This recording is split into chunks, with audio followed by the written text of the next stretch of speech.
विश्वं दर्पणदृश्यमाननगरी तुल्यन्निजान्तर्गतं पश्यन्नात्मनि मायया बहिर्भूतभूतं यथा निद्रया यः साक्षात् कुरुते प्रबोधसमये स्वात्मानमेवाद्वयं तस्मै श्रीगुरुमूर्तये नमः इदं श्रीदक्षिणामूर्तये। बीजस्यान्तरिवाङ्कुरो जगदिदं प्राङ्निर्विकल्पं पुनः मायाकल्पितदेशकालकलना वैचित्रचित्रीकृतम् मायावीव विजृम्भयत्यपि महायोगी वयस्वेच्छया तस्मै श्रीगुरुमूर्तये नमः इदं श्रीदक्षिणामूर्तये। तस्मै श्रीगुरुमूर्तये नमः इदं श्रीदक्षिणामूर्तये। ॐ सहना भवतु सहनौ भुनक्तु सह वीर्यं करवावहै तेजस्विनावधीतमस्तु मा विद्विषावहै। ॐ शान्तिः शान्तिः शान्तिः। सदाशिवसमारम्भां शङ्कराचार्यमध्यमाम् अस्मदाचार्यपर्यन्तां वन्दे गुरुपरम्पराम्। ॐ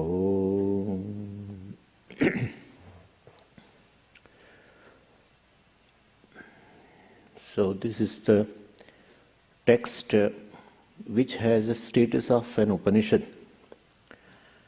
And so you study a Upanishad or you study the Upanishad as such, or Upanishad in a condensed form is this Tattvabodha. And yesterday we saw also to know this non-dual nature of myself is a goal of life. And the means of knowing is Upanishad, that also we establish. So we are studying Tattvabodha in as much as the subject matter of the Tattvabodha, Upanishad, or this Tattvabodha is same. So Tattvabodha is going to reveal the nature of myself as a non-dual. Non-duality is my nature, and to know it is a goal of life. To know the non-duality and to attain a freedom is a one thing. Because the nature, Atma is, or the self is non-dual, it is free from all the limitations. The word non-duality itself indicates it is free. Where there is a duality, well, there is a bondage. We have seen yesterday. There is a conflict, there is a bondage, there is limitation. When you say duality, when you count something other than you, definitely you are also limited and the other thing also is limited. The counting is possible when there is limitation. And therefore, it's basically centered on the self. If one feels that there is a limitation, etc., well, that is not acceptable to me. That's my struggle, my strife to come out of this. It's all series of conflicts, in fact. I have set a standard for myself through the experience of joy, etc., where I see myself freedom from having a freedom from limitations, and that has become a standard, and that's my height. And as Pujya Swami says, once you know your height, you cannot settle for anything less than that. And therefore the whole life becomes a struggle to have the same state of mind, a same state of self in which there is no limitation. That's I am comfortable in the experience of non-duality. And to know, to lack this kind of, there is no lack of the experience of non-duality. There is only a lack of knowledge of the non-dual nature of myself. And therefore to know that is ultimately the goal of the life. That itself is a freedom. And so we'll be starting a Tattvabodha instead of Upanishad because we want to introduce ourselves to the Vedanta. And of course Upanishad studies are there, but this will give you a gist of the entire subject matter of the Upanishads. And now regarding this text, there is a little, what should I say, who has written this text? There are various opinions. But I am going by the opinion that Adi Shankaracharya ji has written the text. Some acharyas don't believe this, but anyway, we will go by this view that this text has been written by Adi Shankaracharya ji. And the first, it starts with a prayer verse, which we'll read first that verse. Vasudevendra Yogindram Natva Jnana Pradam Gurum Mumukshunam Hitarthaya Tattva Bodho Bhidiyate. In tradition, every work, every book opens with a prayer verse. And here in Tattvabodha also we have a prayer. And this prayer was done by Acharya before writing the text. There are two purposes for this. For the successful completion of the book, it is required. And also after completion of the book, it should reach to the proper people also. Not only it should reach to the proper people have a proper disposition of mind, and they will really get a benefit of this knowledge studying this text. Everything is included in the prayer verse. So that's how he's invoking the grace of Ishvara by praying this. Now, there are three things involved in a successful completion of any work. The first thing is an effort. That's a proper effort should be put. Like if I have an idea of having a mango from my own garden, I want to enjoy the mangoes, of course, but from my own garden, then first thing is you should plant a mango tree. So you plant a tree, before that you put a lot of effort, you put even, you dig the soil and put the fertilizer and everything. And then you sow the seed also. And then, once it comes out, it's just a sapling at that time, you have to take a lot of care, of course. Then you take care of it, and this is all considered as a proper effort. But once, it grows as a sapling, you have to wait till you get the mangoes. So second factor is a time. Apart from the effort, the second factor is time. You have to wait 5 years, 6 years, till the tree becomes mature to give you fruits. So you have to wait. So whatever the number of years you have to wait. So second factor for successful completion is a time. And you have put a lot of efforts. You have waited for the time till the tree becomes mature, and tree has fructified also.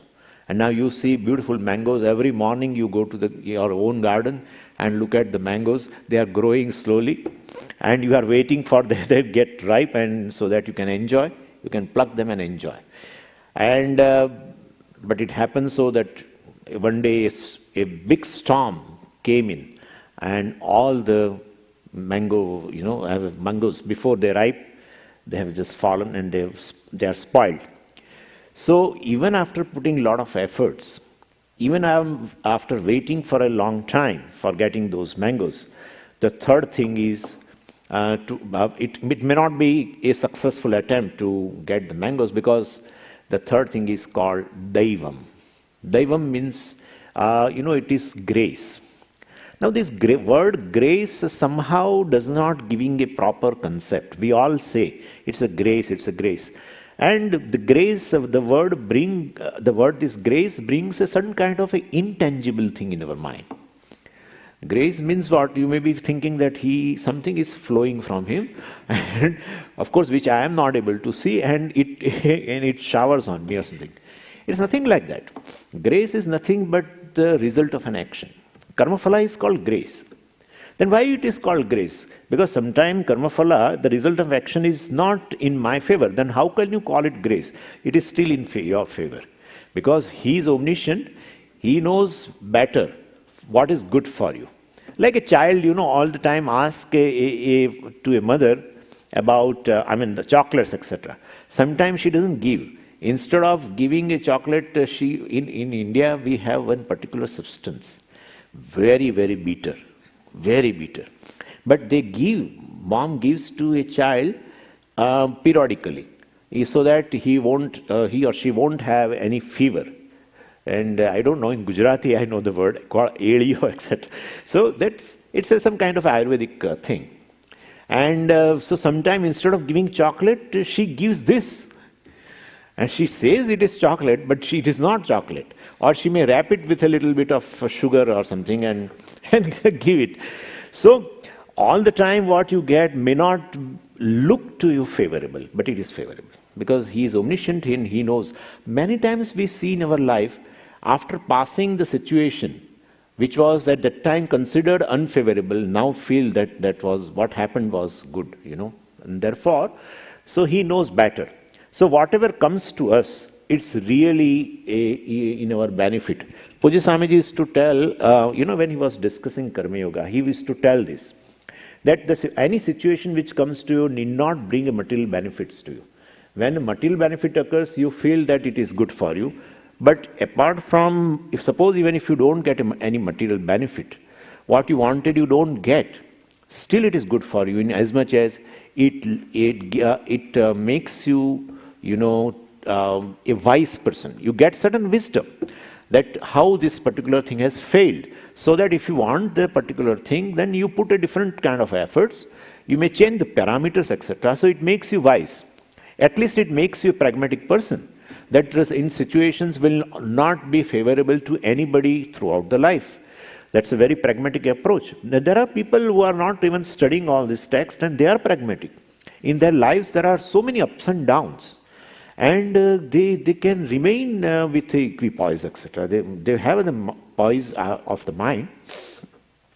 And therefore, whatever comes to us, being he is a karmaphala data and therefore he is a giver of the results of our actions.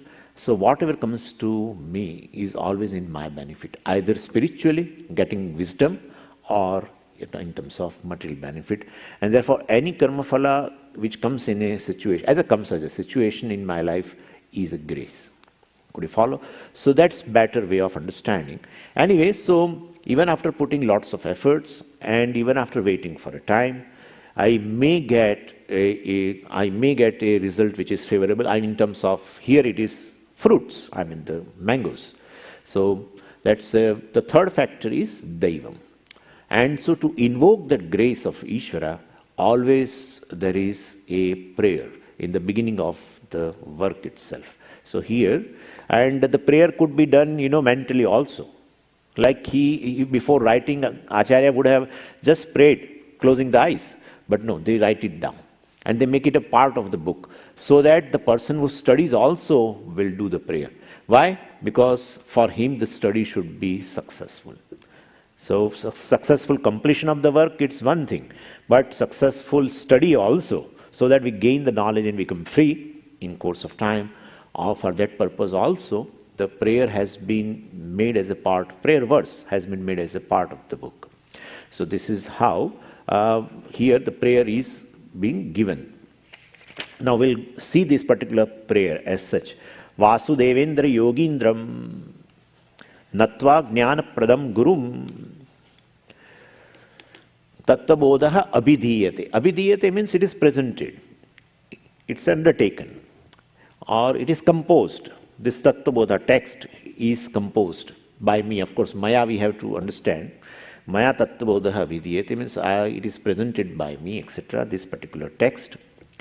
And it is said, Natva Jnana Pradam Gurum. First he offers the salutations to Guru. Swamiji, you were saying you have to invoke the grace of Ishvara, and here he is in prayer, he is invoking the grace of Guru. But generally, Guru and Ishvara are not looked differently. Inasmuch as Gurur Brahma, Gurur Vishnu, Gurur Devo Maheshwara, etc., indicates that through Guru you can invoke definitely the grace of Ishvara. Also, the subject matter indicates what? The Guru is going to tell you are the whole. You are Brahman, you are Paramatma, right? That's what the subject matter is. If he is going to tell that you are Paramatma, at least he knows that he is Paramatma. And therefore, you invoke the grace of a teacher or invoke the grace of a Paramatma, it's one and the same thing. And that's how they say, Yasya deve para bhaktihi, yatha deve tatha guru. Yasya deve, one who has a great devotion, para bhaktihi means you have great devotion towards the God, the same kind of a devotion if one has towards the teacher. Like that, there is a verse also. So this is why even though invoking a grace of Guru by saluting, etc., we should understand that he is invoking the grace of Paramatma. Abhidhiyate means it is undertaken, it is presented. And what is presented means Tattvabodha, knowledge of the essence, knowledge of the self, knowledge of the Paramatma as such has been presented here. And to whom it is presented, Natva, to whom, it is meant for the mumukshus. So, to whom it is presented, he is going to tell now. When he says Natva means he is saluting, surrendering, or offering prostrations. To whom he offers prostrations? Guru. Now, what kind of a guru? In India, there are gurus and gurus. From music to martial art, all gurus. Pujya Swamiji used to narrate an experience in his Tattvabodha book itself that, when he as a young boy, he went to a martial art teacher. Martial art means, I think stick play, some kind of with the stick you play. That's a martial art. So he went to the teacher and he told that you please teach me this martial art. Then immediately that person told that you bring Guru Dakshina for me. So he himself is a self-imposition. He thought he is a martial art guru now because the Shishya has come and therefore he told like that. So Pujya Swamiji says in India we have all kinds of gurus. But here it is making a very big difference. Even the Mantra Diksha, the one who gives the Mantra Diksha also is a guru. There are various kinds of guru. But here, Jnana Pradam Guru, it has been told. Jnana Pradam Guru. Now this Jnana Pradam, dam means dadati, gives. We have this verse, Omkara Bindu Sanyuktam, etc., etc. Omkara Bindu Sanyuktam Nityam Dhyayanti Yoginaha Kamadam Mokshadam Chaiva, etc. Omkaraya Namo Namaha, etc. So Kamadam, Mokshadam. So here Jnana Pradam. Dam means dadati, gives. Kamadam, which gives kama, etc. Mokshadam, which gives moksha, like that. For Omkara has been told like this. Same way here, Jnana Pradam, one who gives the knowledge. Then the Pradam here means Prakarshena Dattam. So, which is very well given. Means the knowledge which is given, and such a kind of, the knowledge the manner in which it was given will not keep any doubt further. That kind of a thing. And this particular jnanam here is a particular kind of a jnanam, the knowledge that is never subject to negation, the knowledge which is never subject to improvement. Because you are whole, you are limitless, it has been told. What will you do anyway? No chance of improvement. If there is something which is limited, definitely there is a chance of improving. But once it is said that you are limitless, if this kind of a knowledge, in this there is no chance of improvement. This is called a knowledge. In fact, varieties of the knowledge. In Mundaka Upanishad, it has been told, two kinds of knowledge. Paravidya, apara. Vidve veditavye parachaiva aparachaya. The paravidya and aparavidya. Paravidya means the knowledge pertaining to the self, subject. Aparavidya, knowledge pertaining to the object. That's all. There are only two things. So knowledge pertaining to the object keeps on improving. And what has been told today will be subject to negation too. And not only that, the knowledge pertaining to the object, all the material sciences and everything, the doubt will always remain. That's how in scientist conference, there used to be a lot of conflicts. They never come to a single conclusion. It may be regarding creation or it may be anything. For how this particular universe is created, there are several theories. That itself shows it is subject to doubt. Otherwise, there should be concurrence if there is no doubt. So this knowledge pertaining to the objects is always subject to doubt, subject to negation, subject to improvement. That's how science is improving. We say the science is improving day by day. And many theories which have been told before have been negated also, including they have found a fault in this law of gravitation and everything. Even in Einstein theory also they have found a fault. Everywhere they will find. And they will again, somebody will come and say, no, that this is not a fault. It is fault in your head. Actually, he was right, etc. So these things are going on. But this is the knowledge. Once it is given for good. I mean, it is not subject to improvement or etc. Because it is tattva. It's an essence. It's a truth. And the meaning of the truth is not subject to negation. The simple meaning or the definition of truth is this, which is not subject to negation is truth.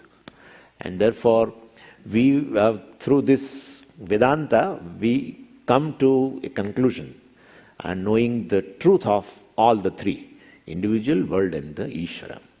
And therefore, this is Jnana Pradam. Such a kind of knowledge is given by the whom to that Guru I am saluting. Jnana Pradam Guru, Natva. Natva means saluting or having saluted. It's the same thing. Having saluted or saluting Jnana Pradam Guru, Tattva Bodha Abhidiyate. I commence the writing or commence this work of this Grantha. And who is this Guru? Vasudevendra Yogindram. His name is Vasudevendra Yogindra. Actually, now if you consider it is written by Shankaracharya, then we will have to interpret little differently. Pujya Swami has interpreted little differently. Little we are differing, not in terms of some discrepancy, but then Vasudeva word as such is been made from Vasudeva. And Vasudeva is nothing but he was a father of Krishna. So Vasudevasya apatyam. It will come in Sanskrit. This is, beautiful thing. The person is there. If you want to know in which lineage he is born, you need not have to ask the person.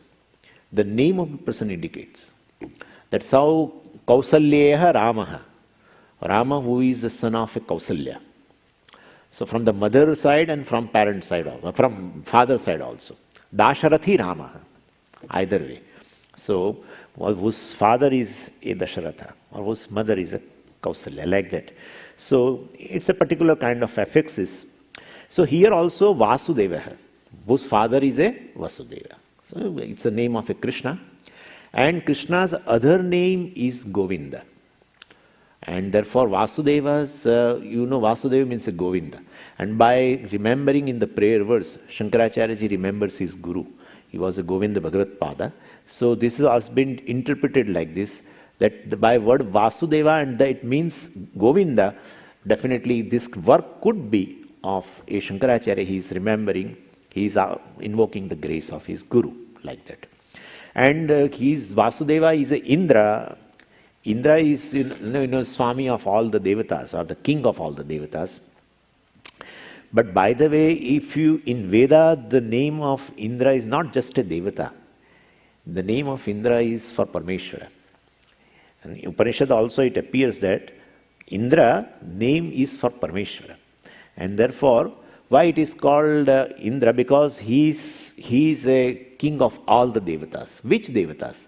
He is in fact king of all the Devatas in the at a samashti, at a cosmic level.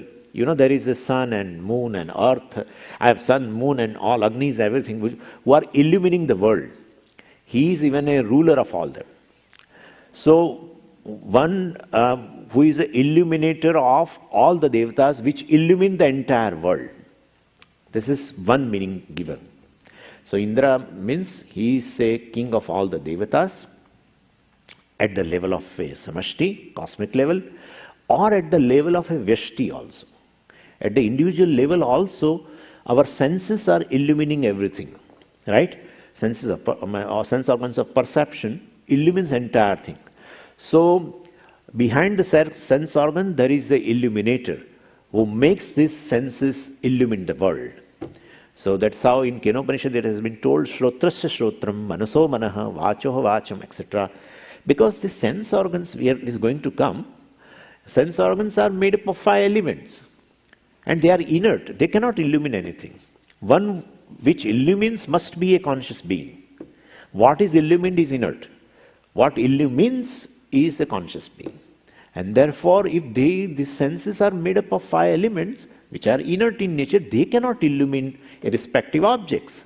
Then there must be behind them, a conscious being behind them, which makes these senses as though conscious, and through that it illumines, through that, it illumines the entire world. And therefore, our senses are also called devatas, by the way. The devatas which are residing at the individual level, devatas which are residing at the cosmic level, both do the one job, is to illumine. The word deva itself has that meaning. It is formed from the root div. Div means to illumine and to light up. So one who lights up, one who illumines is called devata. So in the samashti, this sun and fire and moon, all they are illumining. So they are devatas. And at an individual level, the senses are illumining the world. So they are devatas. But actually they are illumining because of a king behind them. And that is a conscious being, the Paramatma. Therefore, Indra is a king of devatas. The meaning is given at the cosmic level as well as at the individual level. Could you follow that? And therefore, Vasudeva means the Govinda, and this is my teacher, and he is none other than Indra, means he is none other than Paramatma. Because he is teaching me you are whole, definitely he knows he is a whole, he is Brahman, and therefore, as though from the Upadhi, from the name and form of my Guru, the Paramatma has manifested, and therefore I am saluting my teacher as well as who is nothing other than Paramatma. And also Yogindram, and who is Yogindram? We have seen yesterday, Yuj Dhatu has meaning to connect, right? So yogi means one who is endowed with, who is all the time connected. We all are yogis in one sense. We are also connected. We are endowed with what? Ignorance. We are endowed with the fear. We are endowed with the sorrow. Because of the ignorance. So we are also yogi in one way.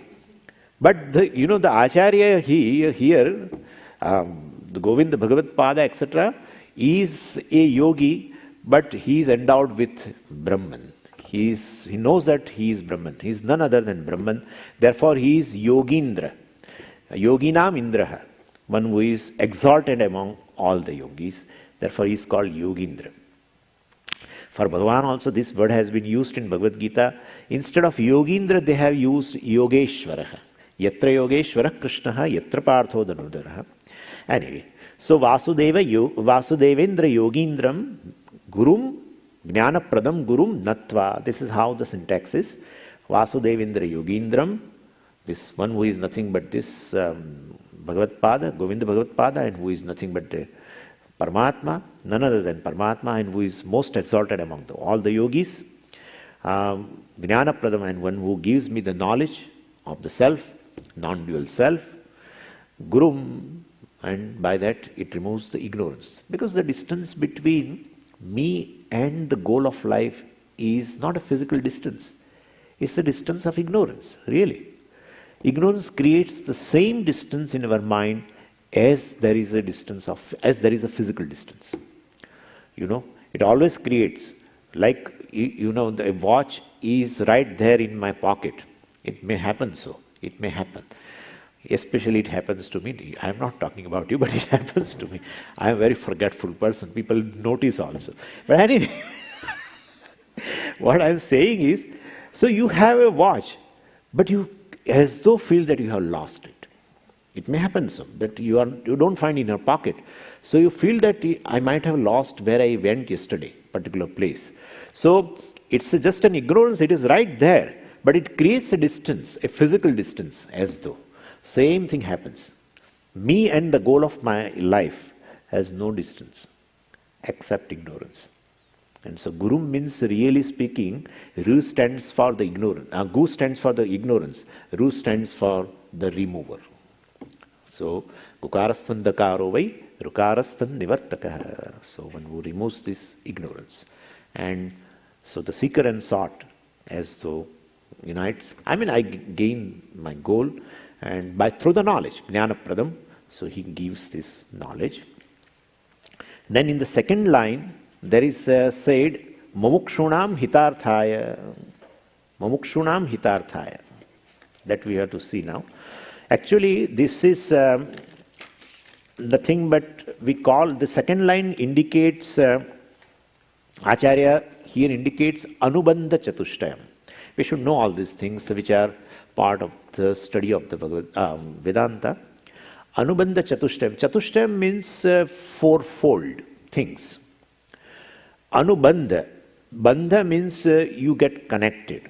Connection. Bandha means a connection. Anu means paschat, later. By knowing these fourfold things, a person, a student, gets connected to the text. That's the meaning.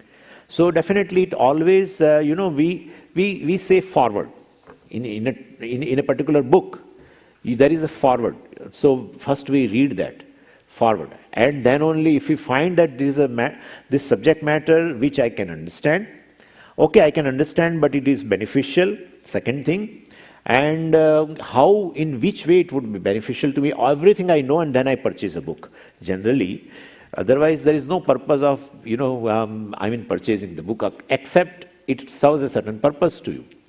And it serves a purpose that's a later, actually. First thing is you should understand the subject matter of the book. So this is all is called Anubandha. You get connected to a particular book only after seeing the forward, etc. So that's called Anubandha Chatushtaya. Here also, so you will be connected to the entire text now. So before that, Acharya wants to tell you that what is Anubandha Chatushtaya, what are fourfold things we should know. The first thing is Adhikari. That has been indicated in the second line. All these fourfold things are there, we should bring it out. Adhikari. What is the word used here? Mumukshunam. Mumukshunam. One who is desirous of a moksha. This word also you will learn in Sanskrit. Mumukshu means it has been formed directly from the root much. Even there is another root called moksha. Root also is there in the first conjugation. So mumukshu means one who is desirous of freedom. Bubukshu, one who is desirous of eating. Jignasu, one who is desirous of knowledge. Like that, there are many words. So this is a particular, the set of the affixes which brings this kind of a meaning in terms of desire, etc. So mumukshu means one who is desirous of a freedom. Mumukshunam hitarthaya. It says here, this study is not going to benefit. If some person has a academic interest, he is not interested in moksha, etc., freedom, etc. He may be having academic interest, and there are people who are having an academic interest in Vedanta. They do PhD, they undergo a PhD program also. There is a chair in so many universities there are people who teaches Vedanta. In India also, there are several universities who have this teaching program. And there are people who take up as a PhD program. So this all academic interest also can be there. No. Mumukshuna. We are, writing this text for the benefit of the people who are having a desire of, freedom. Freedom means what? A freedom from samsara. A life of becoming. Life of becoming. You all the time feel that I have to become this, I have to become this. Once you go in the world, it will always create this sense first. I have to become something. Okay? You are a good musician and you are contented. But once you go to somebody's program, then you feel, he or she is better than me. If you go to some dance program, you feel you have learned music, but you could have done simultaneously, dancing also I could have learned. So all the time, the world, creates a sense in you. It's a sense of want only, sense of lack also, that you want to become something. Because you consider yourself as a limited being, and therefore you, when you say I am a musician, definitely you declare yourself as a limited entity. You are a musician means you are not a dancer. You are not this, you are not that, you are not scientist, etc. Everything. So this is called Vastu Paricheda. In terms of an object, you feel always some kind of a limitation. Always. And so that is a life of becoming. All the time you feel that you have to become something. Freedom from the life of becoming. That's called moksha. That's what it means. Why should not I become something? You are everything. Okay? That's how. You need not become anything, because what you want to become, you are that. That's all. So life of being rather than life of becoming. Jnanam gives a life of being. What you are right now is complete, full. Nothing is lacking in you. And therefore, these two are quite different things. Life of becoming is called samsara, bondage, and life of being is called mukti, freedom, which comes through knowledge only. So, mumukshunam, for people who are desirous of having such, gaining such freedom, hitarthaya, that is a prayojanam. That's the second thing. I have told you fourfold things. First is a adhikari, a qualified person. Who is a qualified person? It has been told here now that then people who are desirous of moksha, they only should go further. I mean, that's what they want to convey. And the second thing is the purpose. What will you get? So, hitarthaya. Arthaya means the purpose actually. For the purpose of hitam. Hitam means good. So, for the purpose of something good. Good for whom? For the mumukshus. Mumukshunam hitarthaya. So, for the purpose of something good for the mumukshus. So, hitam, is different for different people. Definitely. Hitam is different. Like the person, one who is desirous of a security, his hitam or his good is in getting security. The one who is desirous of a happiness in the outer world, his hitam will be what? His hitam will be getting objects, so-called objects, which give them happiness. And hitam for us in the morning is what? In suppose such a cold weather is there, then get a hot water bath is hitam. Then hitam for in food also hitam is there. I mean, what is beneficial to me, gives me nutrients, etc. is hitam for me, etc. Words also they call hitam. Satyam bruyat, priyam bruyat, satyam api apriyam na bruyat, satyam bruyat, hitam bruyat, satyam api ahitam na bruyat. It has been told in Manusmriti beautifully. Satyam bruyat, priyam bruyat. You speak truth.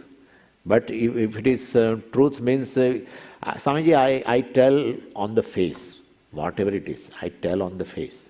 People take pride in, they feel that they are doing better. This is one kind of a ego actually, that they speak truth actually. They want to convey that they speak truth. And they tell on the mouth, which should not be told. Sometimes it is very hurting. They should not tell. Priyam bruyat. And if it is truth and even if it is, priyam, still if it is beneficial you tell. Because sometimes the time has gone in which now when you say, even it's not going to be benefited to him, then you should not tell. So in words also there is something hitam. So this kind of a damaging words is ahitam actually. So this is the way we should understand mumukshunam hitarthaya. So by studying this text, etc., definitely the hitam, the good for mumukshu is what? Gaining moksha. So this is how mokshanam hitarthaya, this tattvabodha vidiyate, this text I am going to compose. And there is an order, this hitam has another meaning which is better meaning for us, which Pujya Swamiji only has given. And they say, in Vedanta there is a order of study, especially in Upanishad. Then Isha Kena Katha Prashna Mundaka Mandukya Taitirihi Aitareya Chandogya Bridaranikas Tatha, etc. There is a karika like that. Ishakena, Katha, Prashna, Mundaka, Mandukya, Thaiti. These are the 10 Upanishads. We generally, there are 108 and 1008 Upanishads also. Could be, because there are so many recensions. Every recension has, Upanishad also is a part of the particular branch of the Veda, and therefore there may be thousands of Upanishads, and right now there are 108. I saw a book, 108 Upanishads.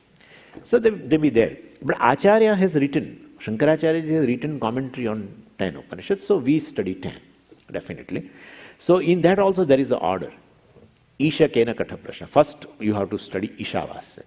And if you start, you are a desirous of a moksha, and you start Ishavasya. And the first mantra is what?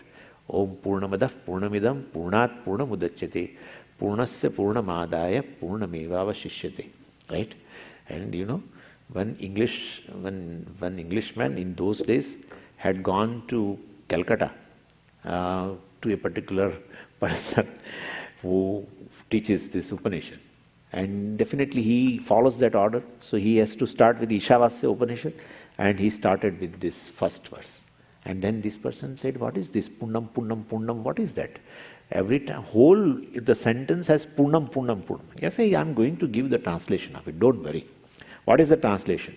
That is whole, this is whole. And from that whole, this whole came. And when you remove that whole from this whole, what remains is whole. Then this person said, thank you, sir, I don't want to study further. This is ahitam. So you want to gain freedom. You want to study Vedanta for that matter, but still it is ahitam. Why? Because you need something which gives you an easy understanding of all the concepts of Vedanta. And therefore here hitam means easy understanding of the principles of Vedanta. We have to take that way because Tattvabodha serves that purpose. And therefore we have to take that way. That for easy understanding, for the desirous of mumukshus, for the desirous of moksha, freedom, Tattvabodha vidiyate, this work is undertaken by me. And okay, so this second is purpose also is served. Now the third thing, out of this fourfold things, first is who is a qualified person, adhikari. Second is what is the purpose of study. That also is served. Now the third thing, what is the subject matter? So that has been told, Tattvabodha. So Tattvabodha is that word. Of course it's the name of the text. But it also indicates that the subject matter. I told you that thing yesterday. The book named Quantum Mechanics has a subject matter, quantum mechanics. So it's implied here. Even though Acharya is going to give a name, Tattvabodha, that particular text, when he is writing a text, he gives a name, definitely. So Tattvabodha is a name of the text as such. But by using that word, it is implied that the subject matter also is a Tattvabodha. Bodha means a knowledge, and Tattva means essence. Essence means, the essence of everything, truth of everything. Truth of everything, I need not say all the time, all the three. There are three things only, an individual and what he confronts, and Ishvara also, that way. In fact, to be honest with you, this is only two, Aham and Idam. When you say Ishvara is, you consider different from you, it falls in the category of Idam. So only thing is, one is Aham and the second is Idam only. So, Ishvara, if it is different from you, he falls in the category of an object. It falls in category of object. So one is subject, other is object. Aham is a subject, Idam is an object. Anyway, but so the essence of all the three or essence of both, let's say, either way. The truth of both. And so here Tattvabodha means this knowledge of this Tattva essence is the subject matter. And then Sambandha. Yeah. And of course for the Tattva there is another thing which we can tell. The truth in the Upanishad has been described as Brahman. Well, the word is going to come, but I would like to tell you something regarding the Tattva. And it has been defined in Taittiriya Upanishad. This Brahman or the truth is defined in Taittiriya Upanishad as Yatova imani bhutani jayante, yena jatani jivanti, yat prayanti abhisambhishanti tad brahma. The Brahman or the truth of the entire universe, or in both the things, subject and object, the truth of both is this. What? Out of which the entire world has come, because of whom the entire world is sustained, and unto which the entire world resolves. That is the truth of the thing. And that's how it has been defined. I mean, which is all pervading. And because the truth is all, in as much as if something comes out of a thing, that must be a material cause of the thing, and unto which it resolves. Especially the thing which resolves into something, that must be the material cause only. And therefore the pot resolves into a clay only. Pot has come out of the clay and resolves into clay. Then definitely clay is a material cause. And material cause is more pervading compared to the effect, what has come out. And therefore, if entire universe which has come out of this Brahman, then universe must be limited, and the cause, the material cause of the entire universe is all pervading. Out of which even the space has come out. Tasmadva etasmad atmanaha akasha sambhutaha. Out of which even akasha has come. Everything has come. You feel the akasha is all pervading. No. It's not all pervading. Because akasha is something which cannot, akasha is something, out of 5 elements, one of the element is akasha. So akasha is not vayu, akasha is not an agni, akasha is not there. So in terms of a object-wise limitation, it definitely has. If you say everything is akasha, then there is no scope of other elements. But there are other elements. Therefore, definitely akasha is a limited entity. You may not be able to see that it is limited, but it is limited entity because it is one of the 5 elements. One of the 5. So in terms of even object, it is definitely a limited entity. And therefore even it pervades even akasha, Brahman, because it's a material cause of akasha. Akasha, it gives an existence to akasha. Because of whom the akasha shines. That is the entity which is all pervading. And what is all pervading is called Brahman in Shastra. Brahman, the meaning of Brahman is all pervading, limitless, that's all. Because it has been formed from the root bruh. Bruh means to be big. And Brahma means the big, means limitless. And that is how we need not now, we'll replace the word. Anyway, we have to replace now within 1 or 2 class, but I am replacing right now, all the time, non-dual and etc., etc. This is Brahman. It's easy. Very popular word for all-pervading or a limitless consciousness, it is this, which provides existence to everything. Because anything which comes out from the material cause provides the existence to the effect. Clay provides an existence to the pot. Because of clay, pot shines. And therefore, same way, if whole universe comes out of this Brahman, then definitely it is providing an existence to the entire universe.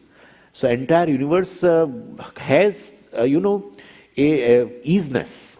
Right now, clip is, table is, everything has a easiness, but it is not of their own. It's a borrowed easiness, borrowed from Brahman. It's a borrowed easiness. We call them borrowed. So anyway, so this is how the entire creation is like this. Material cause is the truth, effect is a mithya, etc. Anyway, I should not be too enthusiastic to introduce the words, but I'm just saying the word Brahman indicates all this, means which is all pervading, and that is called Tattva. And the knowledge of the Tattva is given by that. And so if a limitless thing is there, then it pervades you also, definitely. And therefore you are limitless. That's a message. You are limitless. You don't have any kind of a limitation, which you know experientially you have, but you don't know that you are limitless. You have an experience. Now I can say that. You have an experience of a limitlessness. There is a moment of joy where all the limitations get dropped. That's a moment I wish all the time it should be there. And that's how you love happiness. If you love happiness, it must be your nature. You love to be big. That's your nature. Your person wants to be big. In terms of wealth, I want to be big. In terms of name, fame, I want to be big. In terms of a power, I want to be big. And therefore, a person, even, a country head, he is not having that enough satisfaction.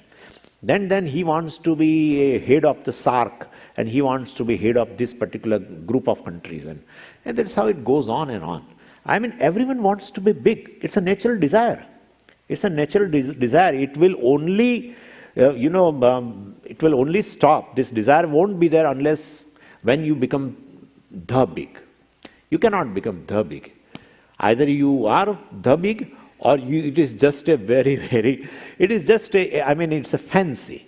It's a fancy. I should use it that way. Fancy. Somebody said, Swamiji, properly you say. Fancy. Okay. So fancy. It's a fancy. It's not a fancy. It's not a fancy. To buy a limousine is a fancy for me. Yeah. But to be the big is not a fancy. Everyone is born with. Everyone strives to be big. Strives to be big. Knowledge-wise, skill-wise, oh my God. All the way I want to be big. Even the people who are having the same kind of skills, both want that he is at least better than the other one. He or she is better than the other one. Always. But if the intellect has the capacity to give you judgments, you are self-conscious and so you immediately judge.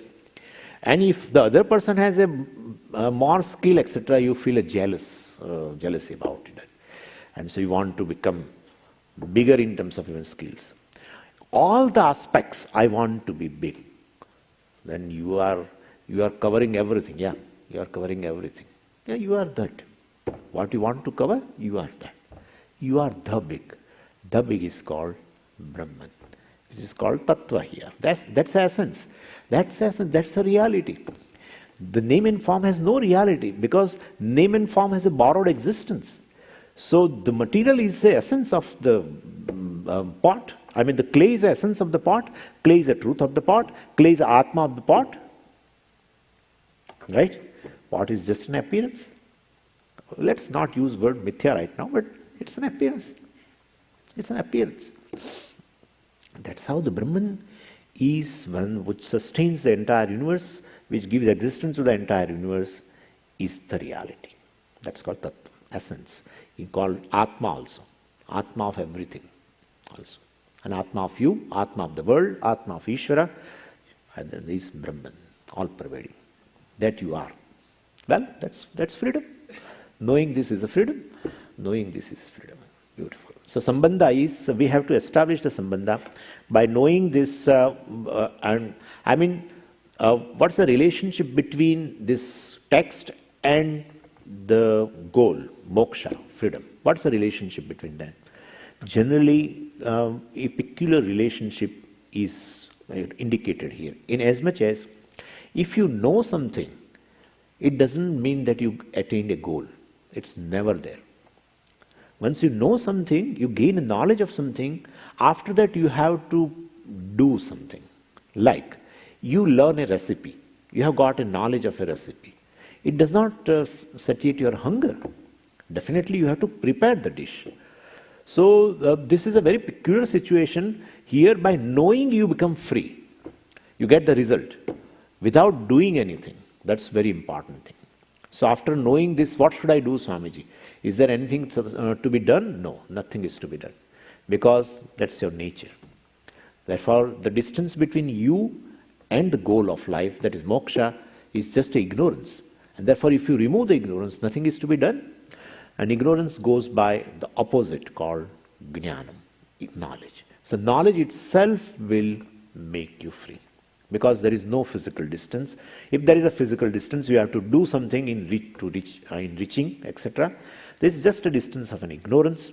So, as though Atma is covered, yesterday we talked in Bhagavad Gita, Atma is as though covered with these three kinds of layers.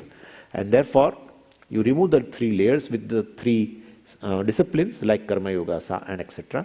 So you get qualified by Karma Yoga and Upasana Yoga, and by Jnana Yoga, then just remove the cover. That's called Ajnanam, Avaranam. You remove, and because you are already there. But how can you say I am free? That's what your experience is. That's what we discussed in 2 classes. You have already an experience that you are free. You have enjoyed the freedom. You have seen yourself, experienced yourself without any kind of a limitation. Where many states, not only in waking, in sleep also. In sleep also, you have no limitation. If you have a sense of limitation in a deep sleep, it is not a deep sleep. It is a waking state. It's a waking state. Therefore, if you are experiencing some kind of a limitation, definitely it's a still waking state. If you don't experience any kind of a limitation in terms of a space, in terms of a time, well, time has resolved, place has resolved, and all objects have resolved. Your individuality has resolved. The individuality is something which is all the time showing you a limited being. So all the things are resolved. So you are there but without any limitation. That's your experience. So if it is my experience, only question is that I should know it. I should own up what I am.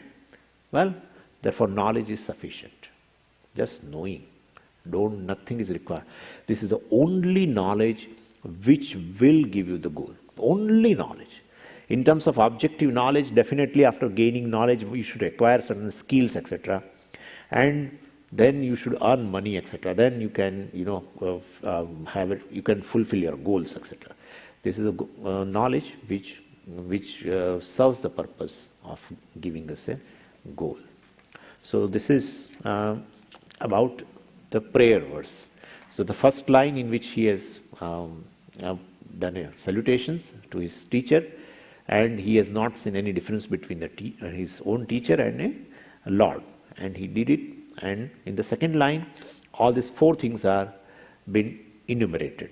The four things by which a person or a mumukshu gets connected to the text, and those things are adhikari, means a qualified person.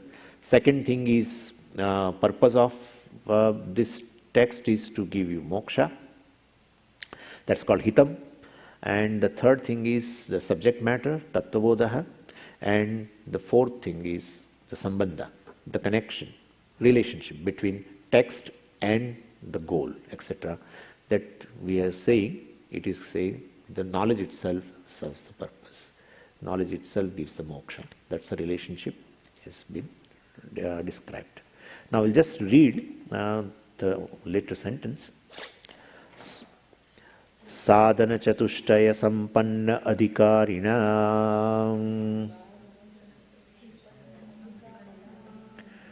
sadhana chatushtaya sampanna adhikarina moksha sadhana bhutam tattva viveka prakaram vakshamaha. Vakshamaha. We will say, we will describe. Now, Acharya is the one, he should say, I describe. Instead he says, we will describe. As if he is giving a lot of respect to himself. So, there are people in the world, they always say, whenever they come, they say, we came. We feel that you and your family, no, alone. But still they use a plural for themselves. Acharya also is using, but Acharya is using for different purpose. So Acharya is saying, we describe this, the author who identifies with the entire parampara. Because this knowledge is something not new. What I am describing you, I have got from Swamiji. Swamiji has got from his teacher. He has got from his teacher. Only difference is what everyone is going to tell you Tattvamasi only. You are that what you want in your life. Everyone is going to tell. Maybe certain kind of examples, contemporary examples would be there, depending upon one's experience in the world. That those examples would be different. Sometimes it happens that the models they use to arrive at the truth are different. Someone likes a dream example very much, some Acharya. Some Acharya likes a sleep example. Some Acharyas like Panchakosha Viveka, etc. Some Acharyas like Shariratraya Vilakshanam, etc. His Atma is different from all the 3 bodies, etc.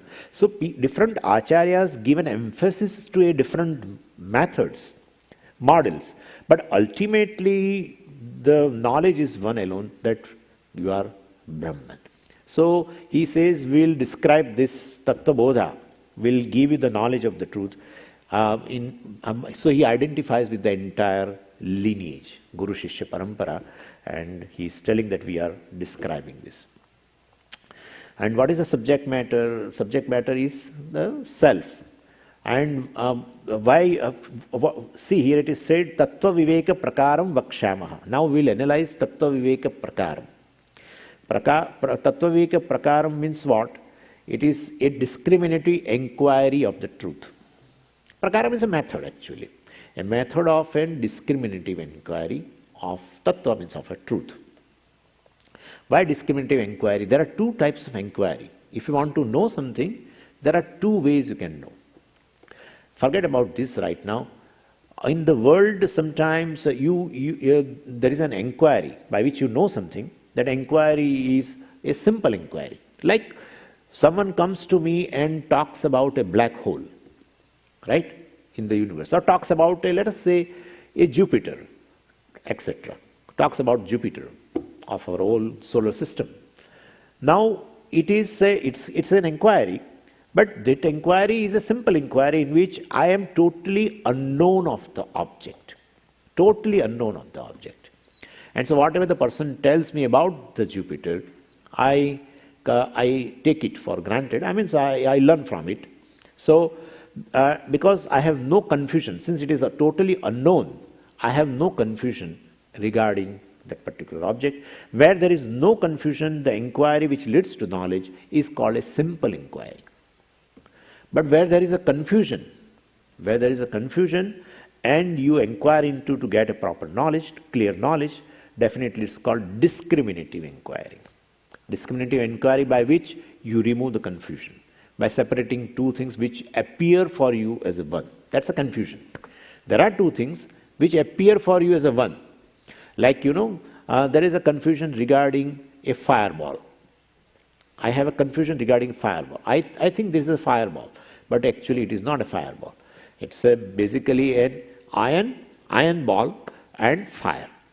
Iron ball, because a fire does not have a shape, and iron ball is cold by nature, and therefore fireball, as you say, where two things are mixed up together. So fire has taken a shape of a iron, and iron has taken the heat of the fire. So that's how two things are mixed together, as though. And in my mind, there is a fireball, it's a third entity instead of two. When there are two entities, and instead of these two, knowing separately, you have a third entity in your mind, is called confusion. So when there is a confusion, you have to separate, called discrimination. You have to discriminate that. So then discriminating that this is a fireball is nothing but it's an iron ball and fire. There are two separate entities, etc. If you know that by inquiry, it is called discriminative inquiry. And so here Tattva Viveka. So knowing that as a fireball as a third entity is called avivekaha.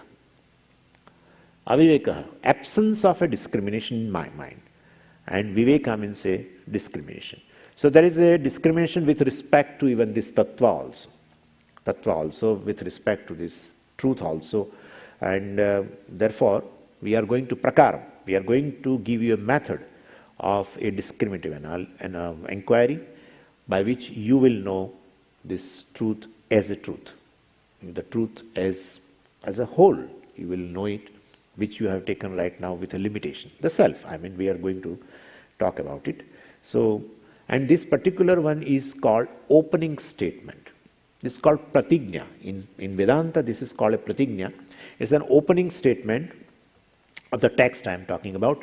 This is an opening statement. Opening statement means what Acharya or this author is going to tell in future, he tells in brief first.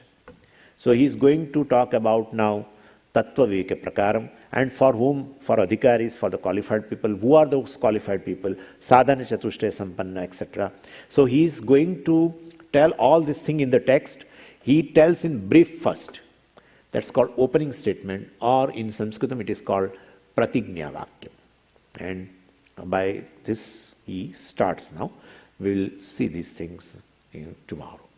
Om Purnamadah Purnamidam Purnat Purnamudachyate Purnasya Purnamadaya Purnamevavashishyate. Om Shanti Shanti Shanti. Harihi Om Shri Gurubhyo Namaha. Harihi Om.